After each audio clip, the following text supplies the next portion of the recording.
Here writes a devoted admirer of Bridgerton, one who dwells between memories of the regential past. Today, I invite you to plunge with me into this tale of love, drama, and passion. Picture, if you will, dear listeners, London in the spring of 1834. The air carries the scent of cherry blossoms from Hyde Park, mingling with the coal smoke that perpetually hovers over our beloved city. The cobblestones gleam wet from the morning rain, and carriages roll past with their wheels clicking a rhythm that speaks of society, scandal, and endless possibilities. But tell me, have you ever wondered what happens to the flowers that bloom too delicately for English weather? Meet Lady Evangeline Ashworth, barely 18, and as fragile as morning dew on rose petals. Her golden hair catches the light like spun silk, always arranged in the most delicate of styles that frame her porcelain features. The tongue whispers behind their fans that she's too frail for marriage, too sensitive for the harsh realities of aristocratic life. Her own family, oh, the cruelty of blood relatives, treats her as though she might shatter with the slightest breeze. She never survive a proper marriage, her aunt declares over tea, not caring that Evangeline sits right there, her blue eyes reflecting a pain she's learned to hide. Far too delicate for a man of consequence, but here's what they don't see. Dear ones, sometimes the most delicate flowers have the strongest roots. On this particular morning, Evangeline sits by her bedroom window in Grosvenor Square, watching the world wake up. Her fingers trace patterns on the glass, and if you looked closely, you'd see they spell out words, dreams, hopes, all the things a young woman yearns for but dares not speak aloud. Little does she know, across the square, another soul wrestles with his own demons. Now, let me tell you about His Grace, the Duke of Ravenshollow, though that name alone should tell you something, shouldn't it? Adrian Chun, the most enigmatic figure in all of London society. Picture him, if you can, tall and commanding, with dark hair and features that speak of distant lands and ancient mysteries. His heritage marks him as different in a world that prizes conformity, yet his title demands respect from every corner of the ton. Those who don't know him whisper that he's carved from marble, beautiful, untouchable, and cold. But, oh, how wrong they are! You see, Adrian learned early that armor isn't always made of steel. Sometimes it's made of perfect manners, of words chosen with mathematical precision, of smiles that never quite reach one's eyes. Every morning he dons this invisible armor with the same care other men use to arrange their cravats. "Your Grace," his valet murmurs, "Lady Pemberton has sent another invitation." The third this week. Adrian's reflection in the mirror shows not a flicker of emotion. "Send my regrets, Harrison." The usual excuse will suffice, but what excuse does a duke give for avoiding life itself? The truth, dear listeners, lies buried beneath years of whispered comments about his foreign appearance, the subtle cuts that taught him to build walls higher than any castle. He learned that kindness was often met with exploitation, that vulnerability was seen as weakness. So he became what they expected, distant, untouchable, perfect. Until the morning he glimpsed a golden-haired angel tracing words on a window, and something inside his chest cracked like ice in spring. Have you ever noticed how the most significant moments of our lives often begin with the smallest details? It started with a fallen glove. Evangeline had been walking through Hyde Park with her maid, one of the few activities her family deemed suitable for someone of her delicate constitution. The morning sun painted everything in gold, and for once she felt almost hopeful. Then her glove slipped from her fingers, caught by a gust of wind that seemed determined to play matchmaker. She watched, horrified, as her best silk glove danced through the air like a white butterfly, landing directly at the feet of a tall gentleman who had been walking alone. "Oh no," she whispered, her cheeks flaming. The gentleman bent to retrieve it, and when he straightened, Evangeline found herself staring into the most extraordinary dark eyes she'd ever seen. For a moment, just a heartbeat, she saw something flicker there. Surprise? Recognition? Wonder? "I believe this belongs to you, my lady," Adrian said, his voice carrying that cultured precision that made society matrons swoon. But here's what made Evangeline's breath catch. He didn't just hand her the glove. He held it as though it were made of butterfly wings, as though it mattered. "Thank you, Your Grace," she managed, though her voice came out smaller than she intended. Their fingers brushed as she took the glove, and both felt it, that electric spark that romance novels try so desperately to capture, but rarely achieve. "Forgive me," Adrian said, and something in his tone made her look up sharply. "But you seem... Are you quite well? You look as though you might faint." Another man might have walked away. Another man might have seen her fragility as weakness. Instead, Adrian saw what others missed. The quick intelligence in her eyes, the way her chin lifted despite her trembling hands, the steel beneath the silk. "I'm perfectly fine," Evangeline lied, because that's what she'd been taught to do. "Of course you are," Adrian replied, but his tone suggested he understood the lie and forgave it. "Though perhaps you might benefit from sitting for a moment. There's a lovely bench just there, beneath the oak tree." And so began the first of many conversations that would change both their lives forever. Over the following weeks, these chance encounters became less chance and more deliberate. Adrian found himself walking in Hyde Park at precisely 10 o'clock each morning. Evangeline discovered a sudden need for daily constitutional walks at the exact same time.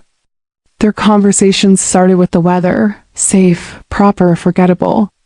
"The roses are particularly lovely this year," she might say.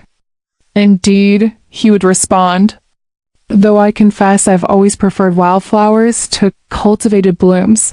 Wildflowers? They possess a strength that garden roses lack. They grow where they shouldn't, bloom despite harsh conditions, and somehow make beauty from the most unlikely circumstances." Was he speaking of flowers, dear listeners? Or was he speaking of something else entirely? Their talks grew longer, more intimate. He told her about his travels, painting pictures of distant lands with words that made her eyes shine with longing. She shared her love of books, not the approved novels for ladies, but history, philosophy, poetry that would have scandalized her family. "You have a remarkable mind," he said one morning, the words slipping out before he could stop them. "My family would disagree," she replied with a bitter laugh. "They find my mind one of my many failings." "Then your family," Adrian said quietly, "doesn't deserve you." The words hung between them like a promise neither dared to acknowledge. But London society has eyes everywhere, and tongues that wag with the persistence of church bells. Lady Pemberton saw them first, walking too slowly, talking too intently, looking at each other as though the rest of the world had faded away. "Mark my words," she declared at her weekly tea gathering, "that odd Duke is setting his sights on the Ashworth girl. Though why he'd choose such a frail little thing is beyond comprehension." "Perhaps," suggested Mrs. Worthington with a meaningful look, "he prefers women who won't challenge his foreign ways. Oh, how cruelty disguises itself as concern." The whispers spread like wildfire through ballrooms and drawing rooms. Soon Evangeline's family heard the speculation, and their reaction was swift and merciless. "Absolutely not," her father declared, pacing his study like a caged lion. "I won't have my daughter made a laughingstock by some ... For an upstart," her mother supplied helpfully. "He's a duke, Papa," Evangeline said quietly, though her heart was breaking with each word. "A duke who'll tire of you within a month," her father snapped. "You're not strong enough for a real marriage, Evangeline. Accept the match with Mr. Whitmore. He's kind, he's English, and he'll treat you like the delicate flower you are. Delicate flower." The words that had haunted her entire life now being used to cage her heart. That evening at Lady Morrison's ball, Evangeline appeared in a gown of pale blue that made her look more ethereal than ever. But Adrian, watching from across the ballroom, saw what others missed: the rigid set of her shoulders, the way she held herself as though she might shatter. He made his way to her, navigating through the crowd with the fluid grace that marked all his movements. "Lady Evangeline," he said, offering a perfect bow. "Might I have the honor of the next dance?" The ballroom fell silent. Every eye turned to watch. And Evangeline, sweet, fragile Evangeline, lifted her chin and placed her gloved hand in his. "The honor would be mine, Your Grace. Have you ever danced a waltz that felt like flying?" As Adrian led Evangeline onto the floor, the orchestra struck up a melody that seemed written just for them. His hands settled at her waist with reverent care, as though she truly were made of spun glass. But when she looked up into his eyes, she saw something that made her breath catch. He wasn't treating her like she was fragile. He was treating her like she was precious. "You're troubled," he said quietly as they began to move. The words were for her alone, lost in the swirl of music and silk. "My family believes I'm too delicate for certain ... attachments," she replied, her voice barely above a whisper. "And what do you believe?" The question caught her off guard. When had anyone ever asked what she believed? "I believe," she said slowly, finding courage in his steady gaze, "that flowers can be both delicate and strong. That sometimes the most beautiful things grow in the most unlikely places." Adrian's hand tightened almost imperceptibly at her waist. "And I believe," he replied, "that those who cannot see your strength are blind to your true beauty." They danced as though the world might end when the music stopped. Every turn, every step, every shared breath felt like a revelation. But the watching eyes of society saw only what they expected to see: a cold duke amusing himself with a fragile debutante who would surely wilt under real passion. How wrong they were! When the music ended, Adrian bowed over her hand with ceremonial precision. But just before he released her fingers, he did something that made her heart stop. He pressed the lightest of kisses to her knuckles, his lips lingering just a moment longer than propriety allowed. "Thank you," he said, "for the most beautiful dance of my life." And Evangeline, who had spent 18 years believing she was too weak for anything meaningful, felt strong enough to conquer the world. What followed was a courtship conducted in shadows and whispers. Adrian couldn't call upon her openly. Her family had made their disapproval clear. But he was a duke, and dukes, dear listeners, have resources at their disposal. The letters began arriving hidden in poetry books from the lending library, tucked between the pages like pressed flowers. "My dearest Lady Evangeline, I find myself thinking of wildflowers again today. There is one in particular that grows in the most impossible places: rocky soil, harsh winds, scorching sun. Yet it blooms more beautifully than any hothouse rose. Its strength lies not in its shelter, but in its refusal to be diminished by circumstances beyond its control. I thought you might like to know that such flowers exist. Most respectfully yours." Her letters in return revealed a mind that sparkled like cut crystal. "Your Grace, I have been researching wildflowers in Papa's botanical books. Did you know that the alpine forget-me-not grows at altitudes where other flowers cannot survive? It seems that sometimes what appears to be delicate is simply selective about where it chooses to bloom. Perhaps some flowers need the right gardener to help them find their strength. Your devoted correspondent, E. Through these secret letters, they shared their souls.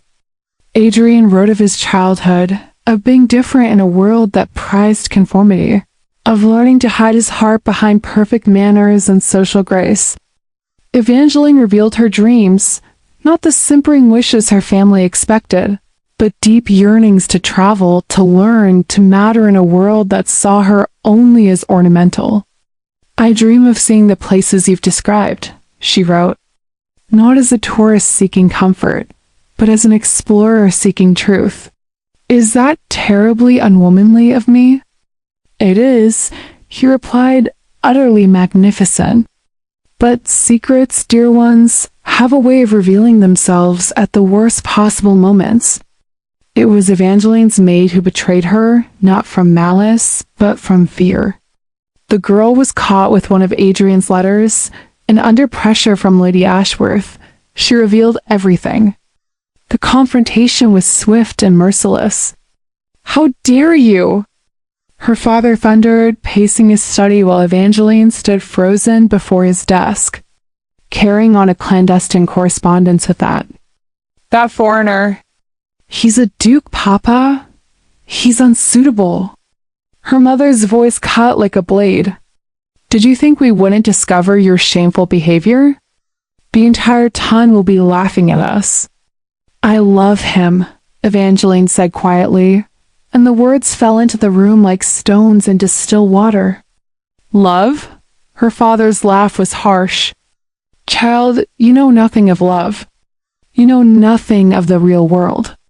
You're too fragile, too naive, too ... double quote. He paused, searching for the word that would cut deepest.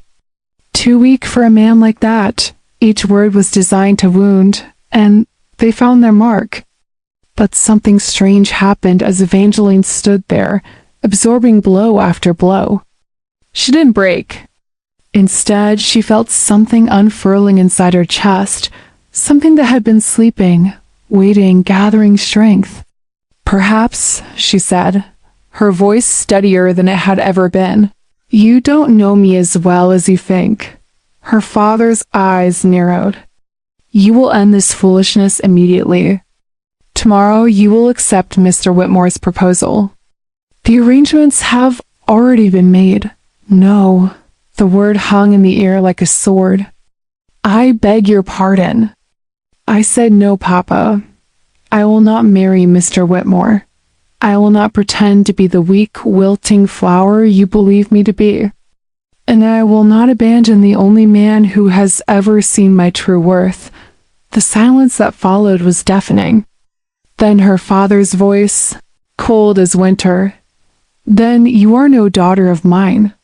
Have you ever stood at the edge of a cliff, knowing that stepping forward means either flying or falling? Evangeline packed her few precious belongings that night, her books, her mother's pearl necklace, and every letter Adrian had written her. She had no plan, no destination, only the certainty that she could not live a lie. But Adrian, it seemed, had been making plans of his own. She found him waiting in the garden at dawn, his traveling clothes suggesting a journey, his eyes holding a mixture of determination and desperate hope. I cannot offer you an easy life, he said without preamble. Society will whisper. Your family has already disowned you. I am not what England considers ideal. And I, Evangeline replied, stepping toward him with newfound courage, am not the fragile flower they believe me to be. No, Adrian breathed, reaching for her hands. You are wildfire in silk gloves. You are starlight masquerading as candle flame. You are everything I never dared to dream I might find. Then ask me, she whispered. Ask you what? What you came here to ask me. Adrian dropped to one knee in the dewy grass, pulling a ring from his pocket, not the massive diamond expected of a duke's proposal, but a delicate band set with forget-me-nots carved from sapphire. Lady Evangeline Ashworth, he said, his voice rough with emotion, will you do me the extraordinary honor of becoming my wife? Will you let me spend my life proving that strength comes in many forms, and that love sees beauty where others see only what they expect to see? Yes, she said, the word carrying all her dreams, all her courage, all her newfound strength. Yes, 1,000 times yes. He slipped the ring onto her finger, then rose and pulled her into his arms. And there, in a garden kissed by morning light, they shared their first kiss, tender at first, then deeper, filled with all the passion and promise of two souls recognizing their perfect match. When they finally broke apart, both were breathing hard, both transformed. "Where will we go?" she asked. "Anywhere you wish," he replied. "I have estates in Scotland, a villa in Italy, connections in Paris. The world is vast, my love, and it's waiting for us to explore it together." "Together," she repeated, tasting the word like wine. "Always together." 3 weeks later, in a small chapel in Scotland, because sometimes the most important moments require the simplest settings, Lady Evangeline Ashworth became the Duchess of Ravenshollow. She wore her mother's wedding dress, altered to fit her slender frame, and carried wildflowers instead of hothouse roses. Adrian wore his ceremonial uniform, every inch the commanding duke, but his eyes never left his bride's face.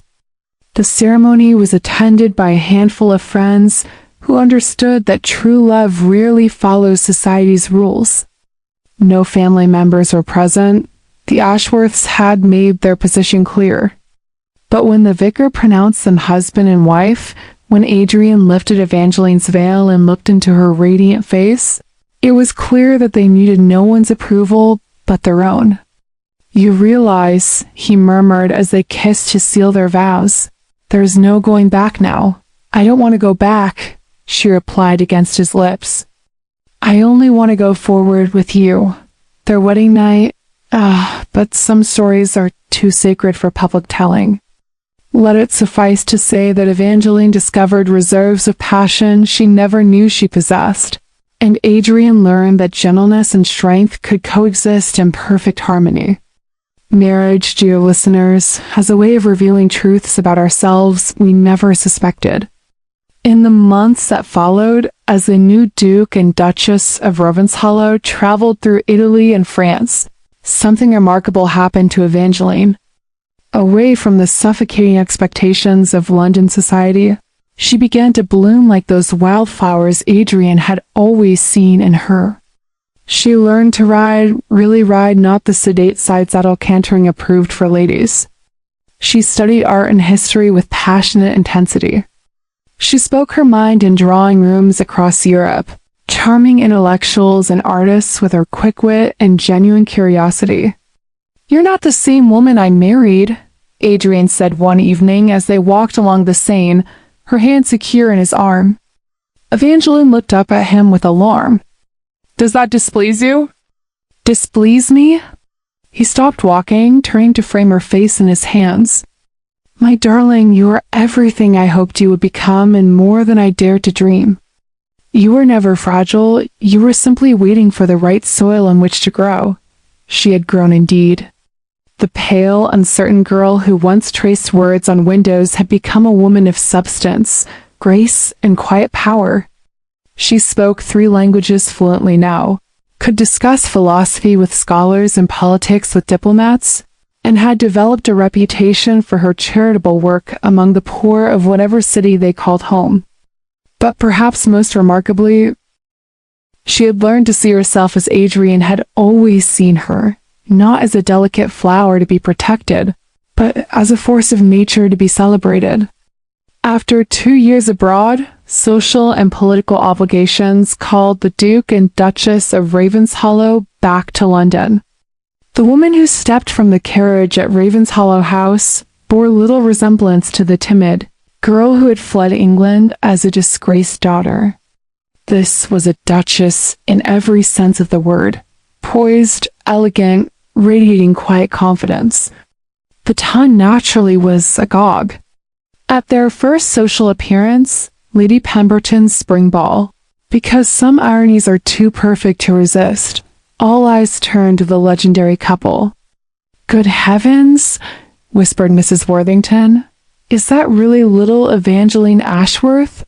"The Duchess of Ravenshollow," corrected Lady Morrison pointedly. "And yes, that's her. Though I dare say she's changed."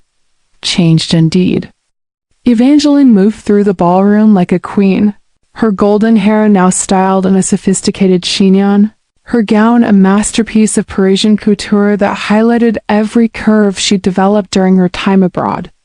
But it was her bearing that truly commanded attention, the way she held her head high, the confidence in her smile, the intelligence that sparkled in her blue eyes like sapphires in sunlight.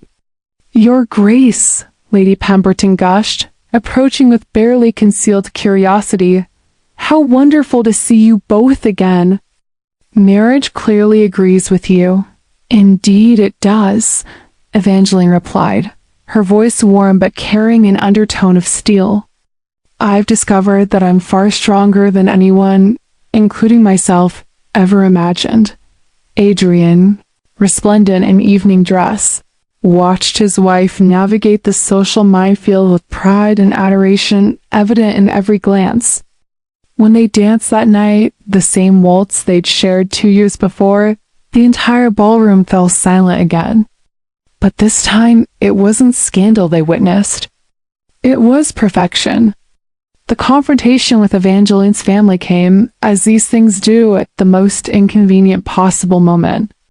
Lord Ashworth approached during a quiet dinner party at Ravenshollow House, his wife trailing behind him with the expression of someone attending her own execution.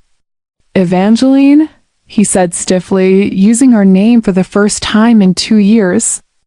"Papa," she replied calmly, not rising from her seat beside Adrian. "Mama, how unexpected. We've come to... that is, we hope double quotes her father's composure cracked slightly. "We've heard about your success, your charitable work, the respect you've earned in European courts. Have you indeed? We thought perhaps family differences might be set aside." The room fell silent. Every guest present understood they were witnessing either a reconciliation or a final severing of ties. Evangeline studied her parents for a long moment. These people who had spent 18 years convincing her she was too weak, too fragile, too insignificant to matter. Then she smiled, not with bitterness, but with something far more devastating: indifference. "I'm afraid you're mistaken about something, Papa," she said quietly. "I haven't changed to win your approval. I've simply become who I always was beneath the expectations you placed upon me. If you choose to see that as success, that's your decision. But I no longer require your validation to know my own worth." She turned to Adrian, who was watching her with unabashed admiration. "Shall we adjourn to the music room? I believe our guests would enjoy hearing that new piece from Vienna." As she swept from the dining room, her head high and her husband's arm supporting her, Lord Ashworth realized he had lost his daughter not when she defied him, but years before, when he first told her she wasn't enough. But life, dear ones, rarely allows us to rest on our laurels for long. The crisis came in the form of a letter, anonymous, venomous, and designed to destroy everything the Duke and Duchess had built together. "Your Grace," it read, "perhaps you should ask your wife about her correspondence with Lord Harrington during your recent travels. Some flowers, it seems, cannot resist the appeal of native soil." The letter was a lie, a carefully crafted piece of malice designed to exploit Adrian's deepest fears about his own worthiness. But lies, when they target our most vulnerable places, can feel more real than truth. For 3 days, Adrian carried the letter like a poison in his pocket. He watched Evangeline with new eyes, searching for signs of deception, of regret, of the inevitable disappointment he'd always expected. Evangeline, sensitive to every shift in his mood after 2 years of marriage, recognized the change immediately. "What's wrong?" she asked one evening as they prepared for bed. "Nothing's wrong," he lied, the words tasting like ash. "Adrian," her voice carried the quiet authority she'd developed. "In 2 years of marriage, you've never lied to me. Please don't start now." He handed her the letter without a word. Evangeline read it twice, her face paling with each word. When she looked up, her eyes were bright with unshed tears. "Do you believe this?" The question hung between them like a sword. "I don't know what to believe," Adrian said, and the admission cost him everything. What followed was the first real crisis of their marriage, not the external pressures they'd faced before, but something far more dangerous: doubt. Evangeline moved through the next days like a ghost of herself. She attended social functions, managed their household, conducted her charitable work, but the light had gone out of her eyes. Adrian watched his wife retreat behind walls he thought they'd torn down forever, and realized he was losing her not to another man, but to his own fears. The truth, when it came, arrived in the form of Lord Harrington himself.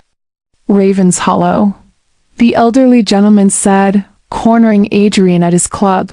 "I hear there's some nonsense circulating about correspondence with your wife." Adrian tensed. "Indeed. Thought you should know. I'd been in Bath for the past 6 months, taking the waters for my gout. Haven't been to London at all. Whoever's spreading this poison is using my name falsely. Do you have any idea who might—" "Mr. Whitmore," Harrington said bluntly. "The man your wife was supposed to marry. Been drinking heavily since your return, talking about how she belonged with her own kind. If you ask me, he's the sort who'd see destruction as preferable to defeat." Adrian felt the world shift beneath his feet. Not with relief, though that was there, but with horror at what he'd done. He'd doubted her. After everything, after 2 years of perfect love and trust, he'd let fear poison his heart. By the time he reached Ravenshollow House, Evangeline was in their bedroom, packing. "Where are you going?" he asked, though he dreaded the answer. "I don't know," she said without looking at him. "Away, somewhere I can remember who I was before I started needing your belief in me to feel whole. Evangeline, please." "I know the truth now. Harrington told me." "This isn't about the letter," she said, finally turning to face him. "This is about the fact that you read it and, even for a moment, believed it possible. After everything we've been through, everything we've built, you thought I might betray you. I was afraid," he said simply. "Afraid that you'd realize you deserved better than a man who will always be seen as foreign, different, not quite English enough. And I was afraid," she replied, her voice breaking, "that I was still the weak, fragile thing my family believed me to be. That when tested, I'd crumble back into nothing." They stood there 6 feet apart, both wounded, both afraid, both desperately in love. Sometimes, dear listeners, the most important conversations happen in the smallest moments. Adrian crossed the room slowly, as though approaching a wounded animal. "I have been a fool," he said quietly. "Not because I doubted you, but because I forgot the most important truth of our marriage, which is that we chose each other not despite our fears, but because of them. You married a man who will always be different, always be questioned, always be seen as other. I married a woman who was told she was too fragile for real love. We are both perfectly imperfect, and that's what makes us perfect for each other." Evangeline's eyes filled with tears she'd been holding back for days. "I don't want to be afraid anymore," she whispered. "Neither do I," he said, reaching for her hands. "So let's make a pact. Let's promise that when the world tries to convince us we don't deserve this love, we'll remind each other that we do. That we chose it, fought for it, and built it with our own hands. What if I'm not strong enough? Then I'll be strong for both of us until you remember your own strength. And if you forget you're worthy of love, then you'll love me until I remember I am. She flew into his arms then, and they held each other as though they were drowning and each other was air. I love you, she sobbed against his chest. I love your differentness, your otherness, your perfect imperfection. I love that you see wildflowers where others see weeds. And I love you, he replied, his own eyes wet with tears. I love your strength disguised as fragility, your fire disguised as silk, your magnificent heart disguised as delicacy. You are my perfect match in every way that matters. They made love that night with desperate tenderness, reclaiming each other, rebuilding trust with every kiss, every caress, every whispered word of love. And in the morning they woke renewed. 1 year later, the Duchess of Ravenshollow stood in the garden of their country estate, watching her husband play with their 6-month-old son, a beautiful child with his father's dark hair and his mother's blue eyes. He has your stubborn streak, Adrian called out, laughing as little James grabbed at flower petals with determined fists. And your charm, Evangeline replied, settling beside them on the blanket. Look how he's flirting with that butterfly. They made quite a picture, the foreign duke, the formerly fragile Duchess, and their perfect blend of a child, surrounded by wildflowers that grew in impossible abundance. Do you ever regret it? Adrian asked quietly as James dozed against his chest. The scandal, the ostracism, the difficulty of loving someone like me? Evangeline looked at her husband, this man who had seen her true self when no one else bothered to look, who had loved her into becoming everything she was meant to be. My darling, she said, reaching up to cup his cheek, I would choose you in every lifetime, in every story, in every possible version of our tale. You taught me that strength isn't about never bending, it's about choosing to grow despite the storms. And you taught me that love isn't about being perfect for each other, it's about being perfectly imperfect. Together, as the sun set over their garden, painting everything gold, they sat in comfortable silence, their child safe between them, their love stronger for having been tested. The tongues still whispered about them, of course, but they whispered about the Duke and Duchess who had defied convention and found perfect happiness, who supported causes and championed the underdog, who proved that love could indeed conquer all when it was built on mutual respect, understanding, and the courage to see each other clearly. And there you have it, darlings, the tale of Lady Evangeline and the Duke of Ravenshollow. Two souls who found in each other everything the world told them they couldn't have. But tell me, as you listen to this story, what speaks to your heart? Is it the reminder that strength comes in many forms? The truth that real love sees us as we truly are, not as others expect us to be? Or perhaps the beautiful reality that sometimes the most unlikely pairings create the most extraordinary love stories? I confess, as someone who has always believed that the best romances are about two people making each other brave, this story fills me with the most delicious warmth. Because isn't that what we're all looking for? Someone who sees the wildflower where others see only a weed. Now, my dear ones, if this tale of Regency romance has swept you away to ballrooms and gardens, if it's made you believe in the power of love to transform and heal, then I have a small favor to ask. Please subscribe to this channel so we can continue these journeys together into worlds of passion, drama, and happily ever afters. Give this video a thumbs up if it made your heart flutter, even just a little. And do tell me in the comments which character spoke to your soul. Fragile but fierce Evangeline or the armored but tender Adrian. Better yet, Share this story with someone who needs to remember that love isn't about being perfect. It's about being perfectly imperfect for each other.